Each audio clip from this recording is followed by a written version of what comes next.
What is going on, guys? MJ2005 Gundam here, and today I'm going to be reviewing the high-grade Gundam AGE-3 Fortress from Gundam Age. The first alternate G-Wear of the AGE-3, it specializes in ground combat with capabilities similar to another bulky Gundam, albeit without the extra secret arms. Being one of the most expensive standard high-grade Age kits in the line, it's made up of 7 runners and a medium-sized sticker sheet. Despite sharing many of the same structural makeup as the other wares of the AGE-3, the build isn't all too repetitive thanks to the new limbs and armaments, though the dark purple does give a bit of a challenge in the cleanup process.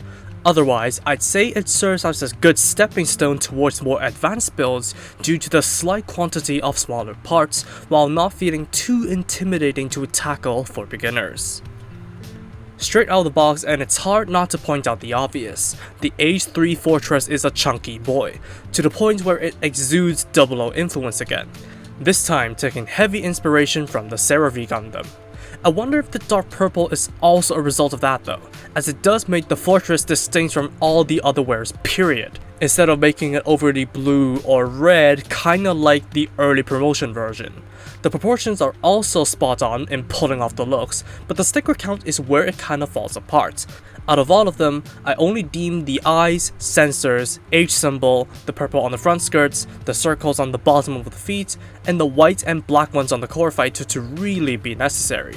The rest of them are black ones that go into the side skirts and the side and back of the cannons, which you can absolutely forego if you don't mind missing out on the silver panel lining.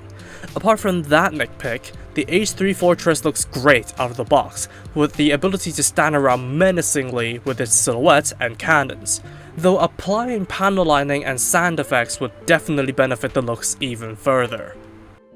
For articulation, the head is on the double ball joint that has no limitations, but kinda tricky to access due to everything poking out around it. The arms can swivel omnidirectionally and rotate all the way. There's a shoulder flap to move out of the way of the arm raise, while the shoulder cannons can swivel as well as rotate. There's a bicep swivel, flat out double jointed elbows, and ball jointed wrists. Ab crunches are great, as well as the full waist rotation. All of the skirts can move, but you run into the risk of loose front skirts if you separated them. The legs can swivel along all axes, and despite its bulk, great front and back kicks, and the full side splits are achievable. There is a thigh swivel, great double jointed knee, movable ankle flap, and rear thruster, and a very flexible hinged ball jointed ankle with a movable toe. Finally, the thrusters on the backpack can move. Altogether, the bulk of the AGE-3 Fortress has nothing on its range of movement and stability, aside from if you separated the front skirts. Otherwise, the only limitation is your imagination. Apart from the pair of fists and left open hand that can be stored underneath the Lifesaver action base, which has a top joint adjustable through rearrangement, and a bottom arm that can be adjusted on a ratchet, all of the AGE-3 Fortress has in terms of weapons are the Sigmaxis cannons on the arms and shoulders, which, while imposing, don't do a whole lot. Removing the arm ones like it did in the anime just leaves behind a massive peg, so it's not too appealing either. What you could otherwise do is utilize the included core block to separate the Gundam into the core fighter and the G-hopper, achieved by removing the head and backpack before storing the head into the core fighter and adjusting the wings and thrusters, replacing the chest block with the transformed version, and folding up all the limbs, cannons, and toes. Plug them onto the Lifesaver action base and you'll have the components flying around separately. It's a goofy transformation that fools no one, but it still manages to look nice despite the simple steps. Although because the limbs are so thick, they couldn't be aligned straight due to them clashing with the action base arm. You might also want to paint the shoulder sections of the block in dark purple, but it's not too big of a deal to me. For leftovers, you have blue versions of the shoulder pegs and incomplete holding hands.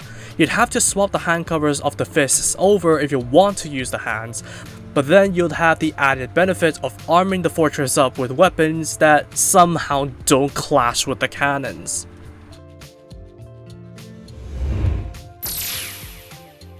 In conclusion, I'm gonna say suit yourself for getting the high grade HG-3 Fortress. Don't get me wrong, it's a great kit overall. The aesthetics are represented perfectly, the color scheme is distinct, articulation is flexible despite the huge bulk, and the gimmicks are well translated with little annoyance. However, for being one of the most expensive kits of the line, next to the HG-3 Orbital and HFX Burst, this kit doesn't come with much to do, just cannons go pew pew and a transformation for 1800 yen. While it's certainly a great kit with not too many flaws, I suggest putting this kit on your waiting list of purchases unless you really like the HG-3 Fortress, because you're not going to be getting too much out of it for the same price as some other kits. And that's all for me. Thank you for watching, drop a like and comment if you did enjoy the video, subscribe for more content like this, and feel free to follow me on social media with the links down below.